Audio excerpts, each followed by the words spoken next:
bienvenidas y bienvenidos a una sesión más de este ciclo Close Up, Cine y Perspectiva de Género, que como sabéis organiza, o sea, se mantiene durante los meses con una sesión al mes y una directora o director, de momento solo directoras, pero habrá directores invitadas, con la que mantenemos una entrevista. Hoy muy felices de tener a Elena López Riera. Muchas gracias, Elena, por venir. Muchas gracias por invitarme. Y el plan es ¿Cuál una es el plan? horita. Exacto, organicémonos. Una horita de charla. Proyectamos después Las novias del sur, que es su última película, un mediometraje que está ahora mismo en salas. Y volvemos para hablar más detenidamente y en exclusiva de esta última película. Entonces, yo, bueno, pues por arrancar y romper el hielo y empezar por el principio quizá, ¿no? Estudiaste comunicación audiovisual, hiciste después carrera académica, bueno, hiciste el doctorado, en principio un perfil que no necesariamente te conducía a la dirección.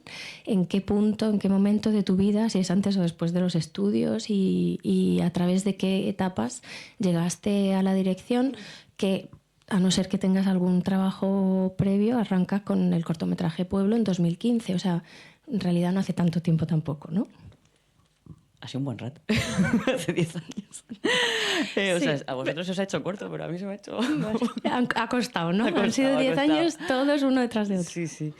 Bueno, pues primero gracias a ti, gracias a Jaime por invitarme, que tenía muchas ganas, gracias a todo el mundo por venir, porque hemos estado intentando cuadrar esta fecha y no ha sido fácil. Y teníamos muchas ganas de venir a Cegay y a Coruña y eso, lo primero. Luego, vamos a hablar antes de que veáis la película. Yo no sé si aquí en la sala hay alguien que me conozca o que haya visto mis trabajos. Seguro que sí. Bueno, pues para las personas que no, espero que mi simpatía os sea suficiente por hablar así en abstracto de lo que... Pero bueno, sí que creo que puede ser interesante compartir. Además, veo mucha gente joven, que seguramente hay alguien que hace películas en la sala. Y quizá compartir justamente estas experiencias. A mí me gusta contarla porque es un poco una historia de fracaso que parece que no se cuenta mucho, ¿no? Como siempre la gente ve solo la parte final o cuando más o menos haces un trabajo que es reconocido y poco se habla de los fracasos. Sí tengo una película anterior que fue un rotundo fracaso que hice con 22 años, que se llama, es un trabajo así maldito, que se llama Más que a mi suerte. Y entonces, bueno, lo hice con 22 años en la universidad, cuando estudiaba en Valencia comunicación audiovisual, y no lo quiso ni el festival de mi pueblo. O sea, fue como así una cosa, ya digo, tío, es que no me quieren ni en mi casa. O sea, y dije, bueno, no valgo para esto, me voy a la universidad, que a ver si me quieren ahí. Y me fui a la universidad. O sea, igualmente me gustaba, siempre me ha gustado mucho la teoría y también era mi campo y de hecho me gusta combinarlo. O sea, yo me gusta hacer el cine y pensarlo, y creo que pensar el cine también es una manera de hacer cine, ¿no? De construir un discurso cinematográfico o político, que también me interesa mucho. Bueno, en fin. De hecho, sigues también ejerciendo la docencia, Sí, ¿no? sí, sigo ejerciendo la docencia y escribiendo cuando puedo, bueno, cuando me proponen, cuando surge alguna cosa, porque ha sido parte de mi vida y para mí es importante. Y no entiendo muy bien en qué momento contemporáneo en el que vivimos se ha debido esta digresión absoluta entre ¿no? Entre la praxis y la teoría, que, bueno, yo creo que se pueden enriquecer ambos campos y así que, bueno... Igualmente yo me fui a la universidad porque pensaba que no valía para lo del cine. Y sigo sin saberlo muy bien, pero es que, claro, con 22 años no te tomas las cosas como con 42. Y dije, bueno, pues me voy a Suiza y a hacer una tesis doctoral. Y me fui, pero me seguía picando el gusanillo. Dije, bueno, voy a intentarlo otra vez. Y ya si me sale mal, ya sí que... Y entonces hice Pueblo, que es un remake del primero. Yo soy muy cabezona. O sea, es un poco la misma película, pero unos años más tarde. Y Pueblo también, por seguir con las historias del fracaso y como lo que hablábamos antes, ¿no? Como de aleatorio es esto también de llegar a lugares que te legitiman, ¿no? Como llegar a un festival de cine o que te legitime la crítica o que, ¿no? Estos espacios que parecen que te dan un poco de confianza para seguir trabajando. Pues hice Pueblo, que estuve enviándola a todos los festivales del mundo durante 6 meses y absolutamente todos me dijeron que no. Y ya, es que siempre cuento esta anécdota porque me parece muy significativa de todo este mundo. Un día me llegó un email de un proyecto muy chungo que hay en la Comunidad Valenciana, que es el típico, los cortos del año, cortos valencianos del año, ¿no? Un DVD ahí que no sirve para nada, que regalan a los funcionarios. Y hasta ahí también me volvieron a rechazar, ¿no? Dije, tío, bueno, pues esto es el segundo intento, ya me rechazan hasta en el puto DVD de la Comunidad Valenciana. Y el mismo día me llegó la invitación de Cannes, de la quincena, y ahí... Cambió todo. Es como una historia de Hollywood, así de... Del subsuelo al cielo en Bueno, 5 minutos. pero te das cuenta de lo aleatorio, ¿no? Como que era la misma peli. Y claro, sí, cambiaron muchas cosas. O sea, para mí seguía siendo la misma peli y todo era muy raro. Pero evidentemente eso, aparte de la confianza que te da en ti misma, pues hace que los demás te miren de otra manera, lo cual también es como para replantearnos un poco todo este sistema, porque en el que yo me siento muy privilegiada, ¿eh? Por hoy. También puede cambiar el día de mañana, pero eso fue como bueno, esas cosas. Es que al final en el cine estás trabajando con, bueno, yo por lo menos trabajo con mis sentimientos también, y con tu autoestima, y con tus inseguridades, y con tu todo. Entonces es un trabajo donde atraviesan momentos extremadamente frágiles también. Y a veces solo se ve como las cosas, cuando las cosas brillan, pero hay muchas veces que no brillan. Y un poco, bueno, pues así empecé, hice Pueblo, después hice un par de cortometrajes más y luego ya hice El agua y ahora este. Como un poco la excusa de este ciclo es esta perspectiva de género, ¿no? Aplicada, sea como sea, y pensando en que también lo hemos hablado aquí en otros encuentros, ¿no? Que quizá ahora en el panorama del cine español hay todo un contexto de mujeres en activo que nos hace pensar de otra manera, ¿no? Pero cuando empezaste, el panorama no era para nada este. Entonces, hay dos preguntas. Una, si crees que esta historia de fracaso en realidad tan bonita y bueno, con final feliz, ¿había algún elemento que por el hecho de ser mujer creas que condicionaba de una manera particular? Y la segunda, sí, este tema también de los referentes, ¿no? Como, bueno, de qué manera imaginarte como cineasta a partir de qué otras cineastas, si es que las tenías, ¿no? O cómo se construye esto, si eran hombres, entonces de qué manera se dialoga con eso. Bueno, pues esta es como la cuestión del millón, ¿no? La que atraviesa por lo menos mi generación. Yo espero y confío y creo que siempre hay que tener confianza en la juventud, que dejará de preguntarse qué es el cine de mujeres, o sea, dejará de hablar de cine de mujeres y de cine de hombres porque realmente es ridículo. O sea, y dejará de... Espero yo en un futuro donde no existan los géneros, esto es como la utopía, ¿no? A la que quizá la sociedad llegue algún día. Yo creo que les jóvenes son mucho más inteligentes y están haciendo esa propuesta. Claro, yo no puedo hablar desde otro lugar que desde mi generación, aunque intento aprender de las que vinieron antes, que es un poco mi cosa, ¿no? Y las que vendrán después, pero la cuestión es que esa reflexión yo creo que cuando tenía 20 años y empecé a hacer películas no me la planteaba. Porque claro, evidentemente yo quería ser un hombre, como todo el mundo, porque era mejor. O sea, mis referentes eran hombres, o sea, los que ganaban en las pelis, los que tenían el poder, o sea, yo siempre me identifiqué con los hombres, no tanto con las mujeres. Y ahora retrospectivamente pienso, claro, es o sea, pues, evidentemente pues yo quería ser Fassbinder, ¿sabes? No quería ser no sé quién, porque tampoco había muchísimos referentes y a lo mejor los que había a mí no me interpelaban tanto, no me inspiraban tanto, por lo menos en el contexto español. Y esta es un poco la cosa, ¿no? Como que no ser consciente en ese momento de que faltaban referentes, de que faltaba una red de apoyo, o sea, que ha sido también posteriormente, cuando he ido viviendo y aprendiendo y encontrando compañeras y planteando este tipo de cuestiones, o sea, era difícil la vida en general, no el cine en particular. Era difícil, yo me doctoré y me felicitó mi director de tesis, al que amo y adoro, diciéndome, Elenita, ya eres doctora. Digo, hostia, a un tío no le dices eso, ¿sabes? Y no estoy culpabilizándolo a él, yo tampoco encontré nada raro en ese comentario, o sea, era todo, era más complicado quizá. Y para mí sí que ha sido toda una cuestión lo de la identificación, con qué género te identificas, ¿no? y ese ha sido un poco el camino de deconstrucción también que yo he ido haciendo a nivel personal y creo que muchas de nosotras, o sea, porque hablar de mujeres o de un punto de vista de género era... que es lo que nos siguen diciendo hoy en día, ¿no? Sí, que Entonces, claro, para mí lo interesante es esa contradicción. Yo quería ser, claro, el héroe de la peli. Entonces, el héroe de la peli no era una señora que estaba en su casa. El héroe de la peli no era mi abuela. De hecho, pensaba, bueno, hay una coherencia muy potente en tu trayectoria a lo largo de todos los trabajos que has hecho hasta ahora y que ahora revisamos, no solo a través de los temas, también de las formas, de la evolución, ¿no? De tu estilo. Pero lo pensaba esta mañana, Pueblo es la historia de un hombre que vuelve a Orihuela, tu pueblo natal, donde has rodado hasta ahora todas tus películas. Y el hecho de que fuera un hombre me llamaba la atención también porque lo acabas de decir tú ahora, ¿no? Tus películas son muy tú, en esa manera también muy valiente de ponerte, ¿no? Sobre ahí, en primera línea. Muy inconsciente.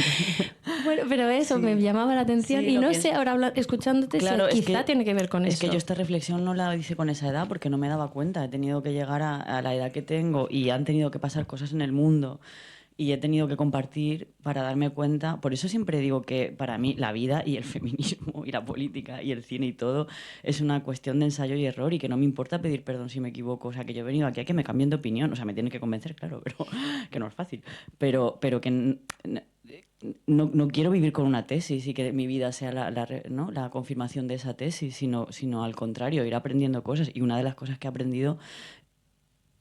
Eso, que es que no me importa equivocarme.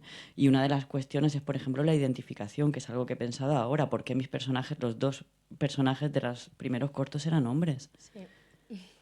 Claro, es que no era cool. Que en el fondo estaban narrando, ¿no? En Pueblo se narra la vuelta al pueblo, que era la tuya, ¿no? Claro, entiendo. Era la vuelta al pueblo de un chico que hacía cine fuera. O sea, pero claro, yo quería que fuera un tío que molara, o sea, un personaje que molara, ¿sabes? Un personaje cool. Y un personaje cool no era una mujer. O sea, que es que la esquizofrenia es heavy, ¿eh? O los que desean, ¿no? Que al final... Sí, también... yo creo que los que desean fue un poco donde hice ese giro, realmente. O sea, te digo, y por continuar con este pensamiento, porque a mí me ha marcado mucho darme cuenta, y no reniego para nada de esas pelis, porque creo que, como digo, no tengo miedo a equivocarme y tampoco creo que sean un error, creo que están contando, o sea, que cada peli es un poco el documento de un viaje, ¿no? Y de ese momento, y me gusta pensarlas así, y creo que también está diciendo algo de mí, de mi generación, del lugar en donde estábamos, y es que no era solamente el cine, a mí me gusta mucho la literatura y es de hecho lo que más me nutre, lo que he estudiado, y es que también los poetas, es que eran todos tíos. Es que, claro, a mí me molaba Bolaño. No me molaba Carmen Martín Gaite. Carmen Martín Gaite lo he leído ahora, con 40 años. Porque nadie me lo hacía leer. O sea, quiero decir que yo, claro, me quería que mi personaje fuera un detective salvaje. Sí, no, que es algo que hemos ido, ¿no? entendiendo también sobre la marcha y que es bonito leer así también, ¿no? Como de esa coherencia que decíamos, ¿no? De preocupación por temas que tienen que ver con la vuelta a los orígenes, la relación, ¿no? con un territorio, también de preguntas sobre el deseo. Las has formulado primero masculino para después y lo vemos después quizá cuando hablemos de las novias del sur, para reivindicar la voz de las mujeres, precisamente, ¿no? Bueno, es que yo creo, intento trabajar siempre desde es que no lo sé hacer de otra manera, me encantaría ser más lista, ¿sabes? Y adelantarme a las cosas, pero no lo soy, hago lo que, como decía antes, yo hago lo que puedo, que bastante, ¿no? Lo que me dejan, lo que puedo. Y para mí es muy importante que las películas se inscriban en el tiempo en el que se formulan, ¿no? Porque creo que siempre hay algo de cómo para mí, de leer la sociedad en ese momento, el pulso que tiene, ¿no? O sea, para mí siempre es un diálogo con el presente, aunque todas mis películas apelen de alguna manera a la herencia pasada o futura, pero cómo se formulan desde el presente. Y es que, claro, en el año 2007, cuando yo hice Pueblo, pero no, Pueblo es de 2015, la primera fallida es de 2007, pero que es la misma peli, o sea, es exactamente igual. Es que es un remake. Fíjate, o sea, también hay que ser... bueno. Y claro, era eso, era la historia del rock and roll, era la música. O sea, la primera peli que yo hice, que está maldita, está protagonizada por Nacho Vegas. Claro, yo escuchaba... ¿En serio? Sí. Se ha proyectado, ¿eh? Porque tiene un fan en el mundo. Bueno, lo puedo contar. Es que, claro, yo me traumaticé mogollón porque, bueno, igual ahora lo llevaría fatal porque yo llevo fatal que a la gente no le gusten mis pelis. Esto yo aquí lo reconozco, yo sufro, yo lloro. A mí me gusta, yo lo digo, yo hago cine para que me quieran. Entonces, cuando no me quieren, pues lo paso muy mal. Y claro, lo pasé fatal con esa peli. Bueno, fue horrible. Y un día de broma, yo trabajaba en el Festival de Sevilla de Programadora, donde trabajaba también Alejandro Díaz, actual director del Festival de Gijón. Y un día de broma, que estábamos ya cansadísimos viendo pelis, le digo, jaja, yo hice una peli con Nacho Vega. Y le encantó. Bueno, no sé si. Yo pensaba que lo decía de broma, pero luego la programó cuando estuvo en Gijón. Y dije, pues iba en serio. Entonces, y una persona que le gusta ese corto, y un par de veces se ha puesto. En Gijón se puso, vino Nacho. Pero bueno, todo esto lo cuento porque, claro, y me sigue gustando mucho Nacho Vegas, o sea que tampoco es que reniegue de mi pasado, pero en el momento, o sea, los ídolos que teníamos en ese momento, con 20 años en la universidad, pues eran todos tíos y que contaban historias de héroes malditos que lloraban por mujeres y de que nadie las entendía. O sea, y yo quería pues que mis personajes molaran. Entonces también hacer esa reflexión desde hoy es fuerte, ¿no? Como, joder, ¿por qué te identificabas siempre con ese tipo de personajes? Es heavy. Sí, pero también es, ¿no?, muy, muy significativo del punto hasta, o sea, de la manera en la que también tú misma a través de las propias películas vas, que creo que también hay una reflexión sobre la identidad, sobre, ¿no?, quién eres en relación a dónde perteneces, que recorre toda tu filmografía y que en este sentido también es bonito leer, cómo has ido, cómo el cine quizá, y no lo sé, esto es una pregunta, ¿no?, si lo sientes así, que el cine te ha permitido también ir avanzando en este sentido. No, o sea, bueno, claro, bonito. Yo pienso que soy un desastre de persona y cada vez estoy peor. Y como que la terapia no avanza y va. Pero bueno, yo trabajo con eso. O sea, al final digo, bueno, pues no eres una persona muy sana mentalmente, pero haces peli. O sea, de estas cosas que te atraviesan, pues por lo menos haces materia, ¿no? Es la materia de tu trabajo, que también con los años se aprende eso. En vez de estar todo el día luchando contra mí, pues digo, bueno, pues con esto haces pelis y planteas tus dudas y es ahí donde se inscribe mi trabajo. Entonces, avanzar no lo vería yo en términos de progreso, esto, porque te digo que cada vez estoy peor. Pero sí que creo que he aprendido pues, a formular las preguntas de otra manera. Y, por ejemplo, en Los que desean, que era un cortometraje documental que observaba una práctica, bueno, particular que se...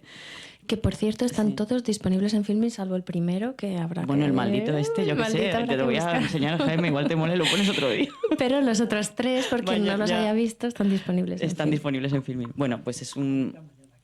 Y se proyecta mañana. Sí, se proyecta mañana aquí. Perdón. Con Elena, que estará para presentar, o sea, para acompañar para la que veáis la no sí. progresión de mi análisis terapéutico.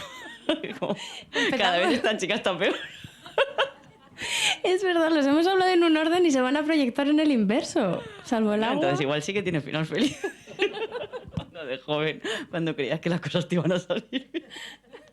Bueno, el caso es que este cortometraje era... Es un cortometraje documental sobre esta práctica que es la colombicultura, que es una especie de carrera de palomas un poco... bueno, claro, para mí no es extraña porque es de mi pueblo, pero luego me di cuenta de que era extraña cuando lo mostré al mundo, donde no gana el palomo más rápido, sino el que pasa más tiempo, el macho que pasa más tiempo al lado de la única hembra, que es la que provoca toda esta carrera, ¿no?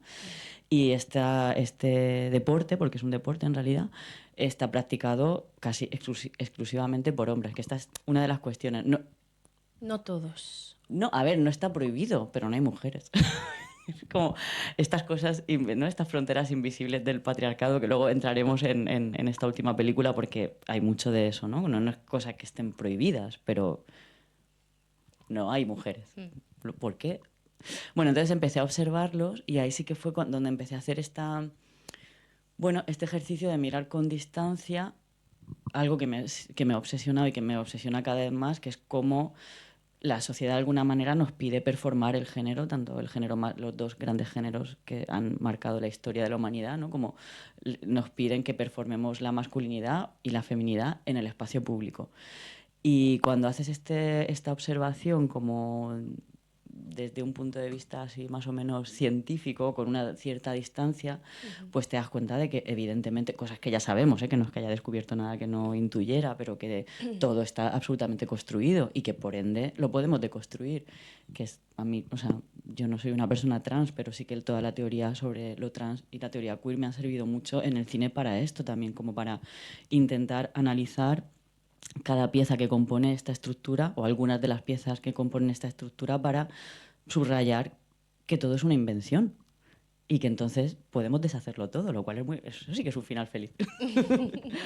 De hecho, uno de los grandes temas, ¿no?, de tu filmografía es precisamente esa, no sé si decir revisión, mirada crítica, distanciada, pero al mismo tiempo también muy respetuosa a la tradición, ¿no?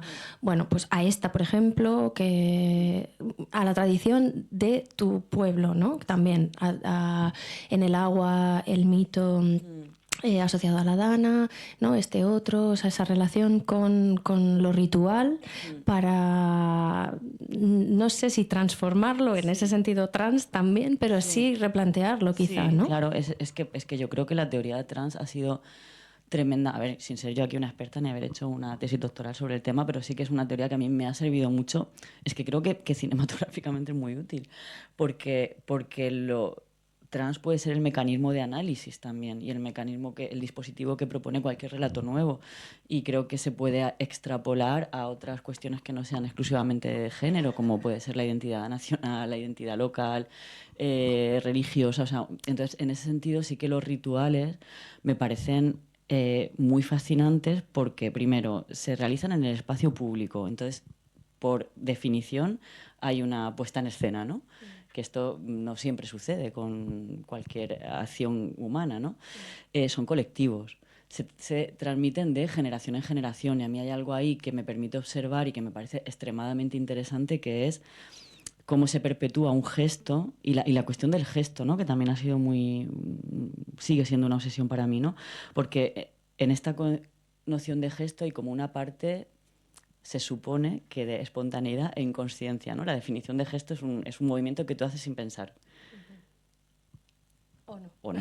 Claro, entonces en los rituales hay algo que se mezcla y donde esa frontera es muy difícil de delimitar, y a mí esto es lo que me interesa, toda la escala de grises que hay ahí, o sea, qué parte de ese gesto repetimos una y otra vez porque lo hemos visto y por ende, pues, ¿no? Es una mímesis, qué parte hay de involuntariedad y sobre todo qué margen tiene cada nueva generación o cada individuo para existir en esa colectividad, ¿no? O sea, ¿qué margen tienes tú? O sea, ¿qué parte qué parte de autonomía tenemos? Es que no lo tengo muy... O sea, y no tengo las respuestas, ¿eh?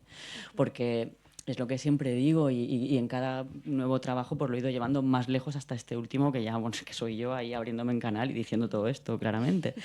Es que no tengo la respuesta. O sea, es que yo realmente no sé si todas estas teorías que me he leído y todo el ejercicio crítico intelectual al final del día me sirve para algo y sigo siendo mi madre o mi abuela, o, ¿sabes? Es como... Entonces me parece que todos estos matices son tan ricos, tan insondables y, y tan tremendamente imposibles de solucionar, que es lo que me interesa explorar con el cine. No sé si te he respondido a la pregunta, me estoy yendo No me así, acuerdo la pregunta, pero me parece súper interesante. bueno, que son un poco mis obsesiones con respecto... Ah, sí, porque con respecto a lo local, digamos, de alguna manera, eh, no digo que sí, o sea, no ha sido un plan, ¿sabes? Ahí de toda mi vida voy a hacer películas en mi pueblo. Pero ha sido como un pequeño universo en el que yo me sentía más o menos confortable y a la misma vez inconfortable, ¿no? El otro día hice un diálogo con Sabina Urraca en Cineteca, que fue muy guay, sobre esta película, y me dijo una cosa, creo que es de lo más interesante, o sea, ya más allá de bonito o no bonito, lo más interesante sobre mi trabajo. Me dijo, es que tu trabajo es como el trabajo de un científico diseccionando su propia naturaleza. O sea, porque al final estoy diseccionando cosas o sea, un lugar de donde yo vengo y al que me siento súper unida. Yo soy la única persona de mi familia que se ha ido. O sea, no es como que me fui y no. Voy cada mes, o sea, mis amigas siguen viviendo allí y todo. Entonces hay algo de esa extrañeza, ¿no? De pertenecer a eso y al mismo tiempo haberme querido ir y verlo desde lejos, que es una distancia imposible y es una violencia irresoluble. Ahí sí, que además, ¿no? Es como también inagotable seguramente, o de momento por lo menos en la manera en la que lo planteas. Pero ¿sabes qué pasa?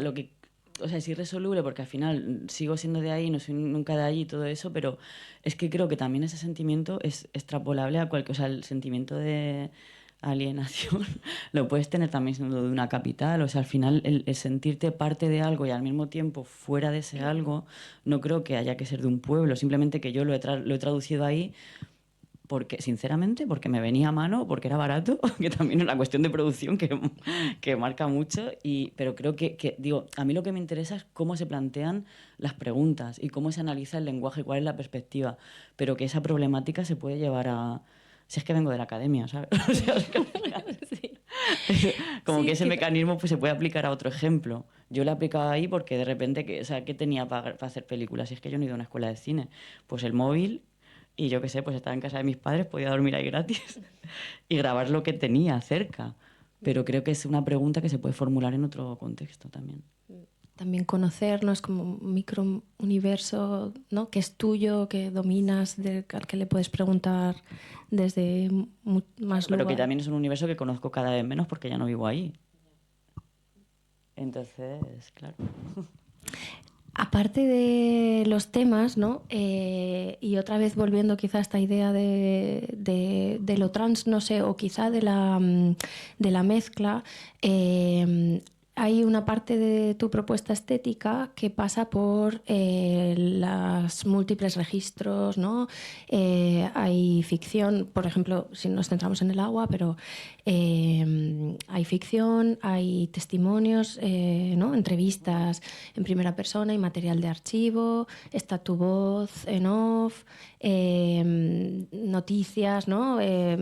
Vídeos en vertical y no sé, creo que hay también hay una propuesta incluso de su versión formal, ¿no? De la manera en la que también a través del lenguaje sin prejuicios, ¿no? Que juega a ir y venir y que se expresa a través de formas distintas, es una forma de también, ¿no?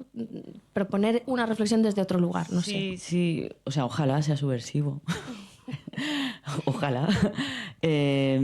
Bueno, principalmente es porque yo soy un caos. Te lo decía antes en el tren. O sea, yo soy la persona menos organizada del mundo y me cuesta muchísimo la abstracción de pensar en una película antes de verla. O sea, yo soy de hacer y luego pensar. El orden contrario no lo entiendo. O sea, para mí me cuesta horrores escribir un guión.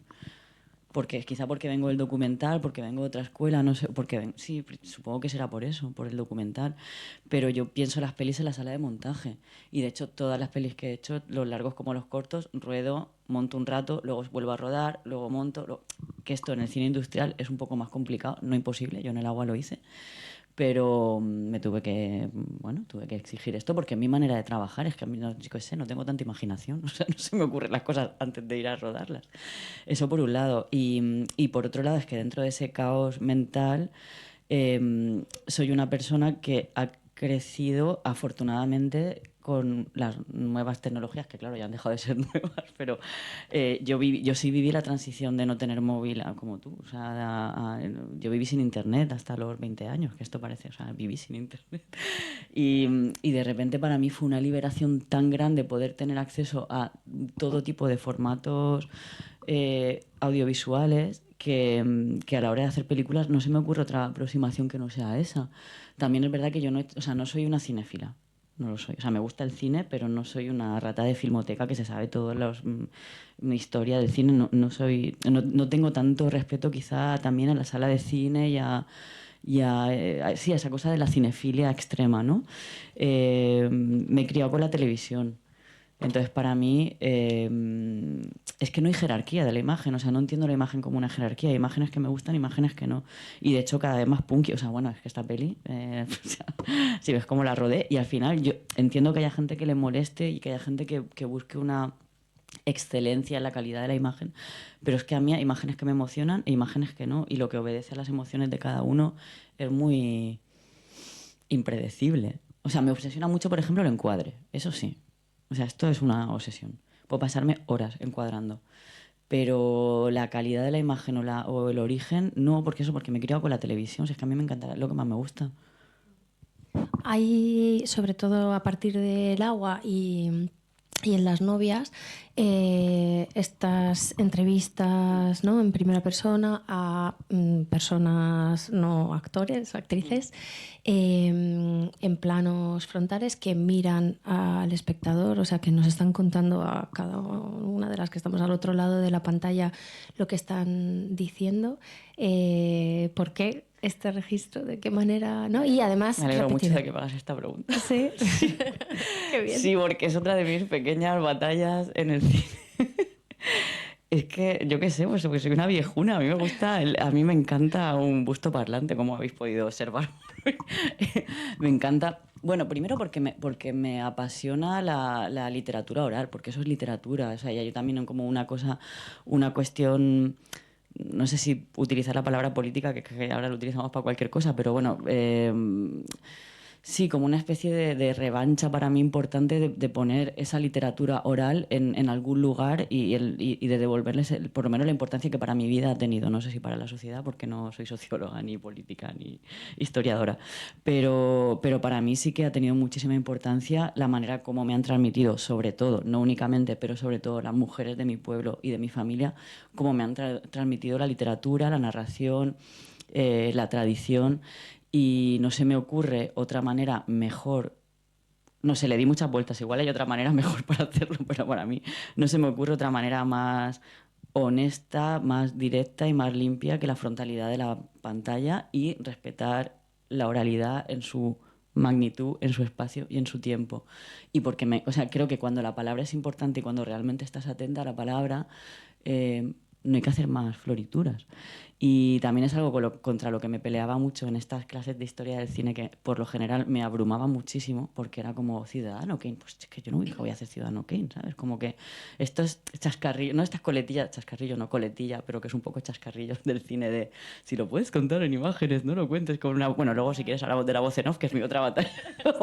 Es como, no lo prohibido. Pero la por voz. eso digo la subversión, Sí, porque sí, sí, hay por eso. cierta no, o sea, Sí, sí, no, no, busto sí. parlante, no, Por eso puede no, si haber te un lo busto estoy diciendo, parlante, si ya verás. yo soy una punky. O sea, era más cuando era más joven, pero como y no hay nada que me ponga más de mala hostia, que me dé más ganas de hacer las cosas que cuando me dicen no se puede o esto ya no está de moda o por eso ahora estoy como muy reivindicando el documental. Ya está de no ficción, por el amor de Dios, documental. Bueno, pues una cosa que me molestaba mucho es lo de la oralidad en el cine, ¿no? Como si lo puedes contar con imágenes, no lo cuentes con palabras. Que es como, bueno, cuéntalo como te dé la gana y ya está. Que cada uno hace lo que puede o lo que quiere o lo que le dejan. Y porque las películas en las que esto se aborda y se aborda bien y hay un montaje interesante y hay una palabra interesante, es que, a ver, es que yo qué sé, Luis López Carrasco, o sea, obra maestra de cine español, El año del descubrimiento, que dura esa peli 2 horas, 3 horas, y no te cansas ni un o sea, quiero decir, Ya no estás número cero, que es una de mis pelis preferidas, que son 2 horas de su abuela hablando, y cuando es apasionante y hay. Es que no, es que voy a decir una cosa muy cursi, horrible, que negaré haber dicho en público, pero como cuando. Mierda. Bueno, y con todas las barbaridades que digo. Es que cuando hay cine, o sea, que no sé, cuando sucede la gracia, sucede, me da igual que. Y lo contrario, y hay películas que son absolutamente silenciosas y exentas de palabra, que son geniales. O sea, a mí lo que me molesta mucho son los axiomas del cine. O sea, los axiomas en general, hasta en las matemáticas me molesta. O sea, como no entiendo los axiomas. Entonces, con esta especie de, ¿no? De no se puede, no sé, es como, uf, tío. Pero también hay películas que me encantan que son distintas, pero sí que lo de la oralidad es algo que a mí me gusta, me planteo, me interesa recuperar esa tradición oral y no se me ocurre una manera mejor de hacerlo que tal, que de esta, ¿no? Y por eso reivindico mucho, pues eso, a Luis, a Janustá, a Chantal, que hermanos, a tanta gente que las ha utilizado y por eso las recupero. ¿Y la voz en off? Pues un poco lo mismo, porque para mí es una herramienta, o sea, a mí me molesta, pues como todo, me molesta la voz en off cuando es fea, cuando es redundante, cuando es literal, cuando te está contando lo que ya estás viendo, o sea, y no me interesa, pero es que la voz es un instrumento en sí mismo, incluso, o sea, la voz, el timbre de la voz, y por eso también en un momento pues me asumo yo y soy yo la voz en off, o sea, como que pues la voz en off es terrible cuando son documentales didácticos y de tesis, pero que no creo que la voz, en los que no creo que la voz sea el mayor de los problemas. Pero luego, yo qué sé, pues tienes Marguerite Duras, que claro, también tienes que escribir como Marguerite Duras para que sea ¿no? increíble. O tienes News from Home de Chantal Akerman, que es una peli importantísima para mí, y el ejemplo paradigmático de que la voz es un instrumento en sí mismo y no solo lo que transmite la voz, ¿no? El contenido de esa voz, sino el dispositivo que se genera entre ese sonido que no tiene una información aparentemente importante para que avance la narración y esas imágenes y lo que se genera por el medio, no sé, y porque me gusta, básicamente. Hablábamos también en el tren, pero ahora lo explicamos mejor, sobre el naturalismo, ¿no? Bueno, que hay muchas maneras de relacionarse incluso con el naturalismo y hay, igual que decíamos antes, ¿no? Los tipos distintos de registros y de tipos de imágenes en tus pelis.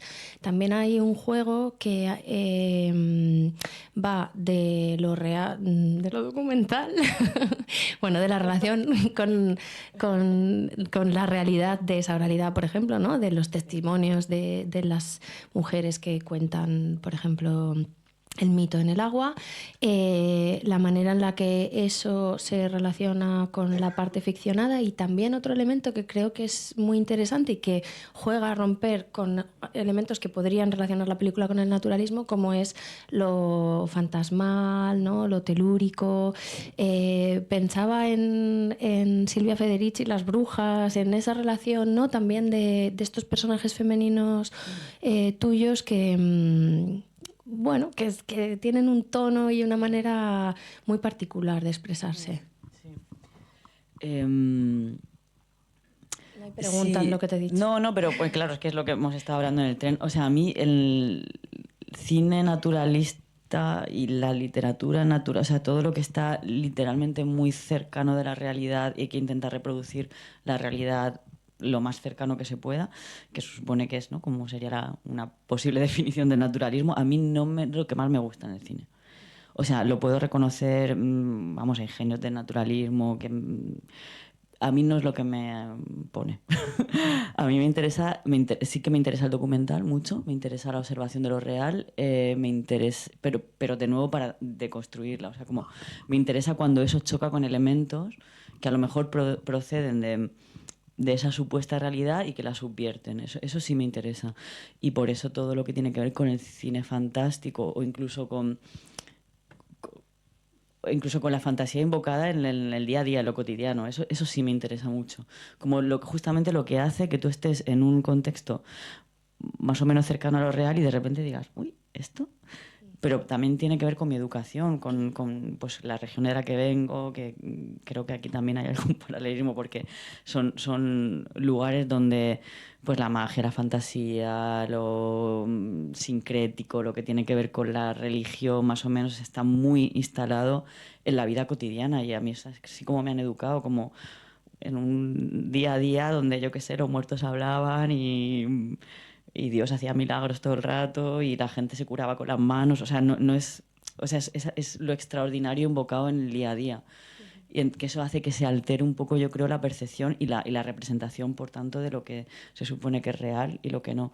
Entonces, a mí lo que no me interesa tanto hacer en el cine es como reproducir. O sea, cuando hago algo que es más cercano a la reproducción directa de la realidad, es un documental.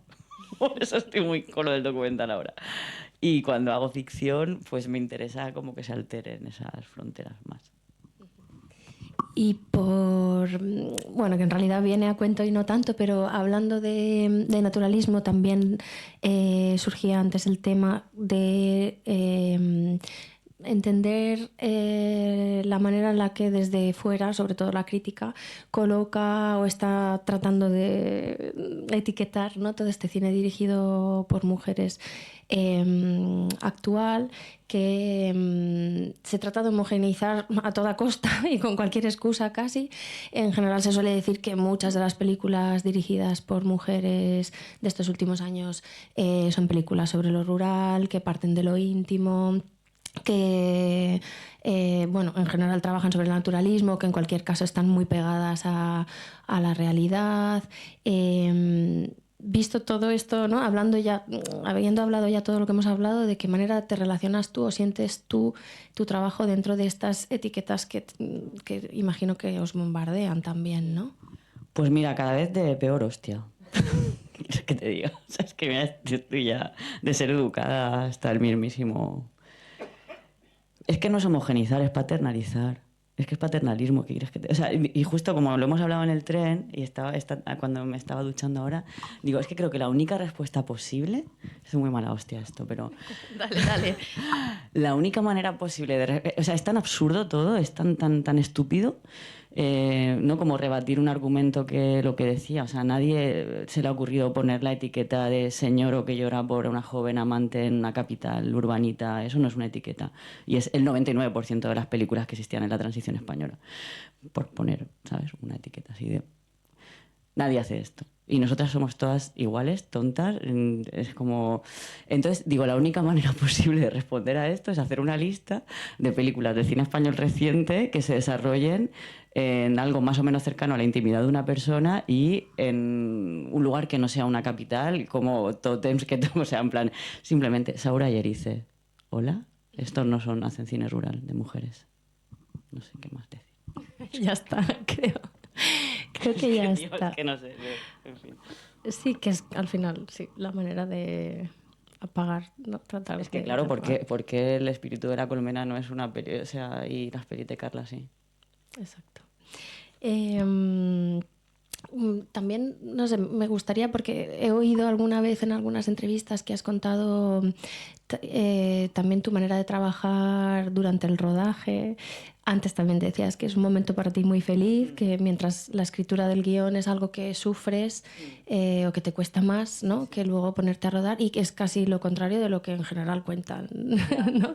Las cineastas, que suele ser un momento muy estresante y bueno, supongo que entonces ahí también hay una, no sé, una mirada particular tuya de esa parte del trabajo colectivo que igual también cambia algunos estereotipos con respecto a lo que debe ser un rodaje según la industria, ¿no? Según manda la industria Sí, hasta ahora. a ver, tampoco tengo tanta experiencia, ¿eh? Solo, o sea, rodar de verdad de un rodaje solo fue el agua. Pero yo ya sabía que no iba a estar bien en un rodaje tradicional, o sea, y también es una película que yo rodé con 40 años, o sea, que ya era una persona que tenía ya una vida. Y por lo menos aprender lo que no te va. Y yo sabía que un rodaje con mucha gente, entonces tuve mucha complicidad de mis productoras que sabían que eso era lo que no me iba a convenir y fue un rodaje muy flexible. Y bueno, porque a mí me encanta trabajar con gente, si es que yo me aburro sola. Entonces, a mí el guión es que además me parece siempre como de telenovela, o sea, como que cualquier guión, pero los míos es como le dijo, le miró, cogió la mano. O sea, me da como risa. Yo estoy sola en mi casa escribiendo y me parece pues eso, uno de estos personajes, de estos señores que hacían películas sin etiquetas, de un escritor solo con un whisky en su casa de Madrid mirando por la ventana, pues que eso no es una etiqueta. Entonces siempre que me veo como me da como cosa, me veo desde fuera y me da cosa y no me gusta nada. Y sin embargo el rodaje, pues yo no planifico, nunca planifico, no sé qué voy a rodar cada vez que entro al set. Entonces es como un momento para mí de exploración, de descubrir, de... También es verdad que me protejo mucho, que siempre genero o sea, trabajo con las mismas personas, son gente que ya saben cómo soy, que no planifico, que no... Y bueno, ese rodaje que es el único que he tenido más industrial fue una alegría, que te decía de broma, pero que es verdad que engordé 5 kilos. O sea, la gente adelgaza en su rodaje y yo estaba ahí como feliz. Y luego los otros rodajes que he tenido, pues es que son muy, pues eso, muy punkis. Es que estaba una amiga y yo con una cámara de fotos. O sea, bueno, es también, yo creo que saber dónde tú te sientes bien y dónde te sientes cómoda y no aceptar nunca estas cosas, ¿no? De la industria de, es que nunca has hecho así, porque no es verdad. O sea, porque cuando ves la historia del cine y ves los títulos de crédito de La mamá y la puta eran 5 personas, o sea, y las pelis de Renoir eran 10 y tenían cámaras que pesaban una tonelada, ¿sabes? Entonces yo creo que es amoldarse a lo que tú sepas que vas a estar más o menos segura y confortable. Hay también en El Agua un trabajo con actrices profesionales, ¿no? Estaba Bárbara Leni y Nieve de Medina. Exacto. Y luego también un montón de, ¿no? de personas que eran de Orihuela, que cómo encuentras, de qué manera trabajas con ellas, cómo combinas también el trabajo, ¿no? El registro entre unas y otras. Fue un trabajito, sí. Además nos pilló en pandemia, o sea que no era fácil.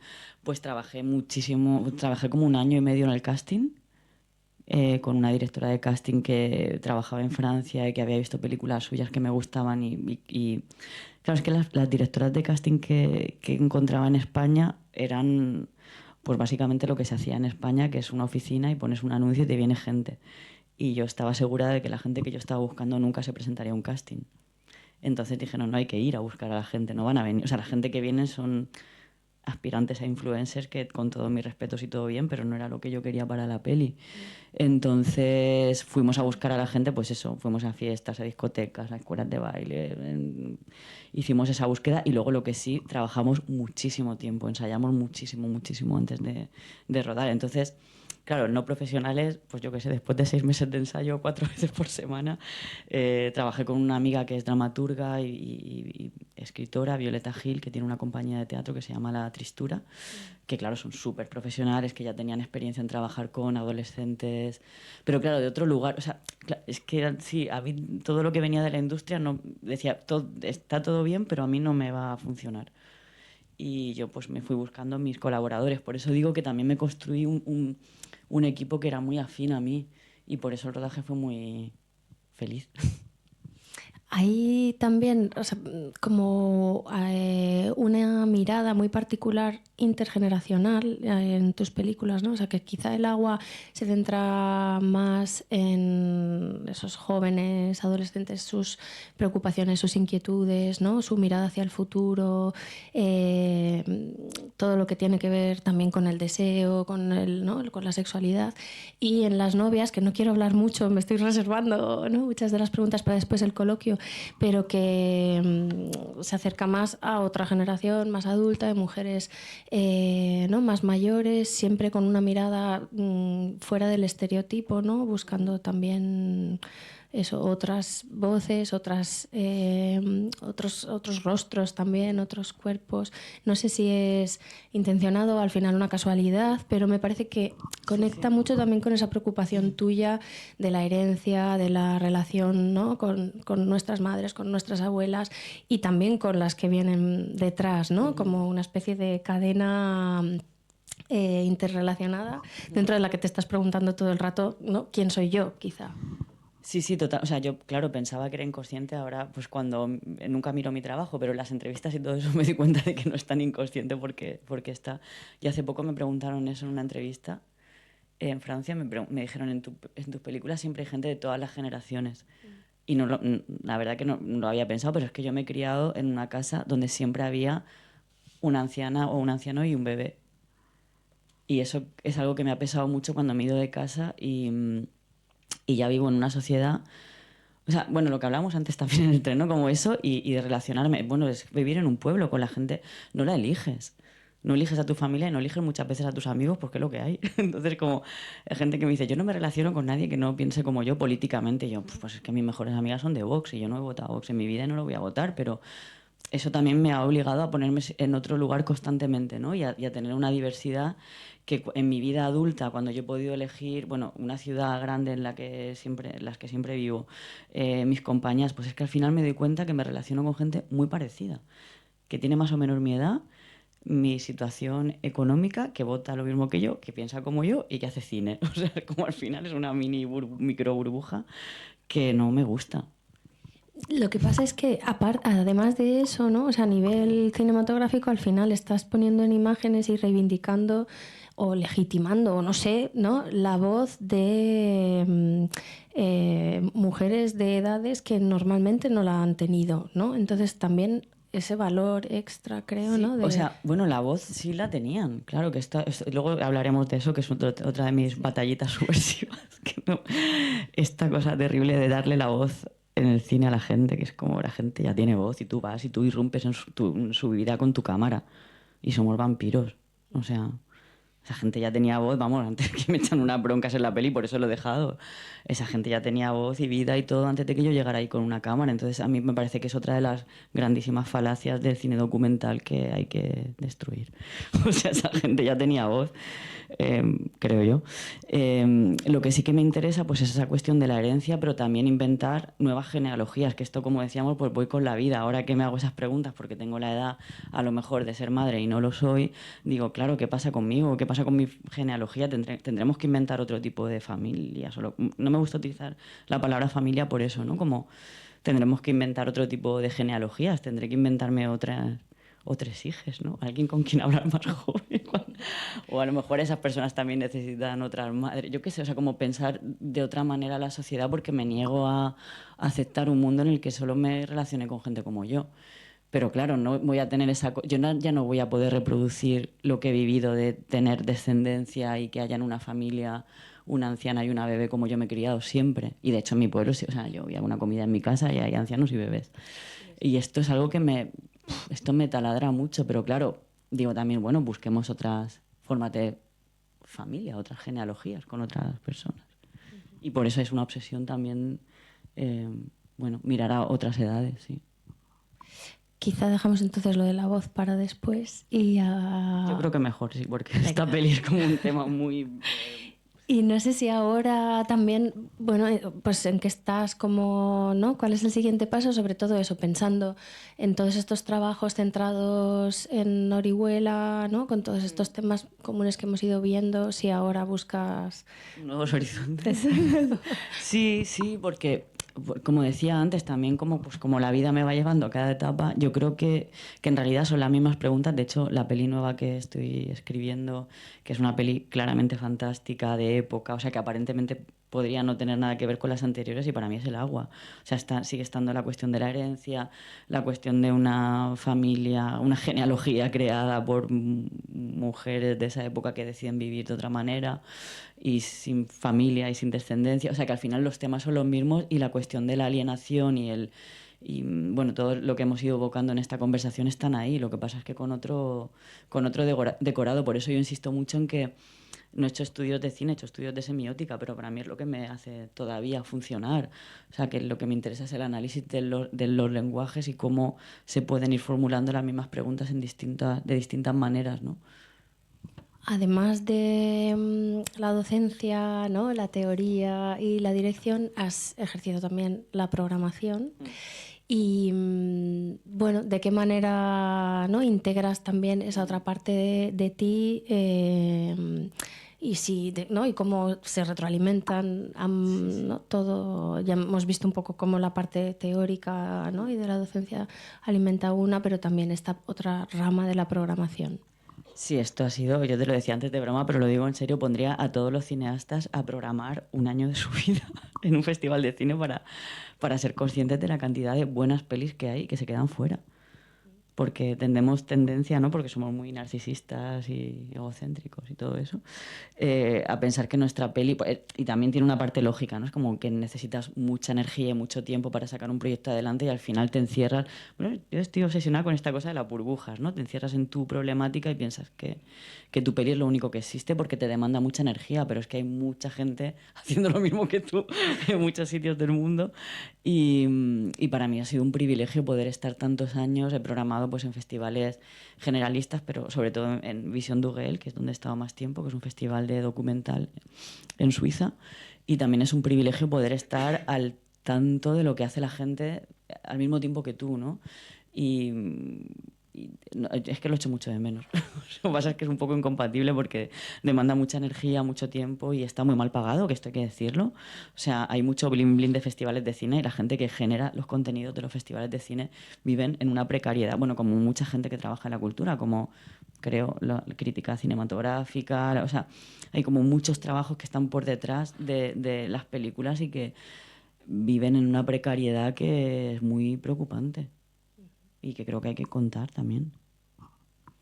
Pues creo que lo dejamos aquí.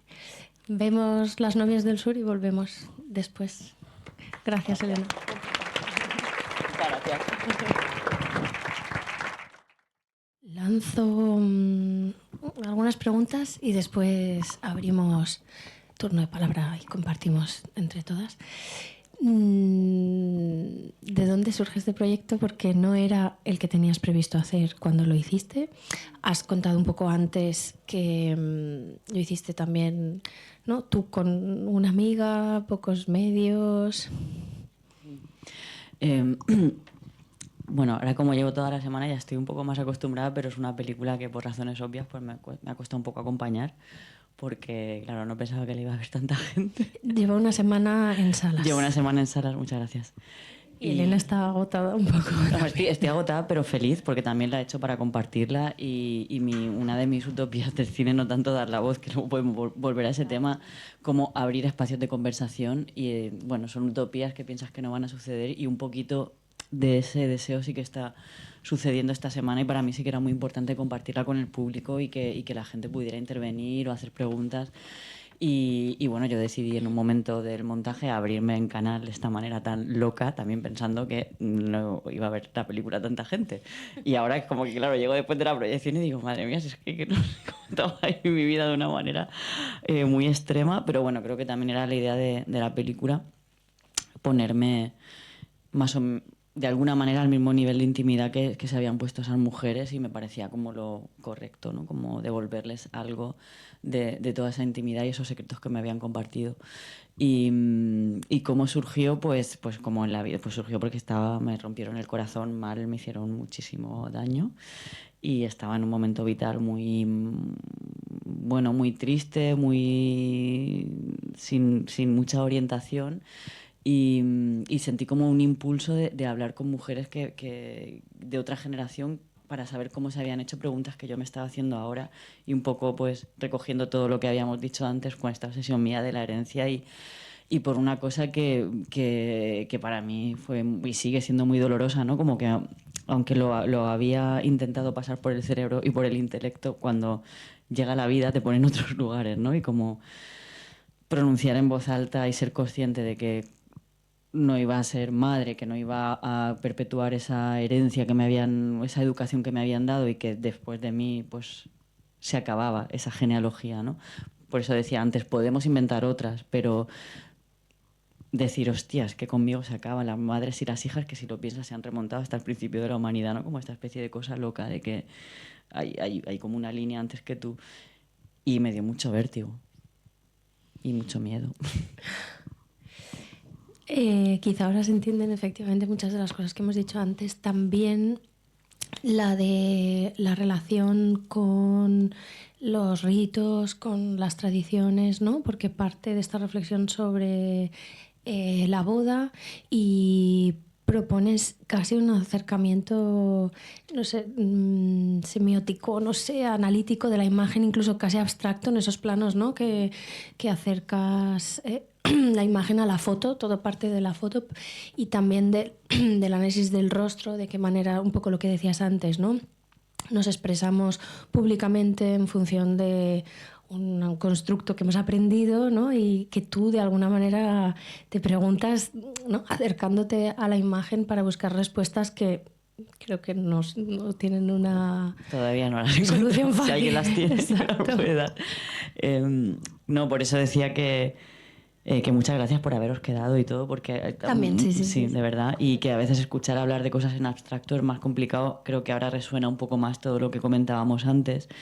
Y con respecto, por ejemplo, a lo que decía de cómo se performan en público los géneros y el tema del ritual, claro, yo había observado rituales que tenían que ver con mi pueblo, ¿no? Por eso también decía antes, se puede trasladar a otros lugares. Y cuando empecé a pensar, claro, es lo que digo, que 42 años pronuncio esta frase en voz alta y me digo, hostia, que conmigo ya está, se acaba, este ritual no lo vas a vivir, esta tradición.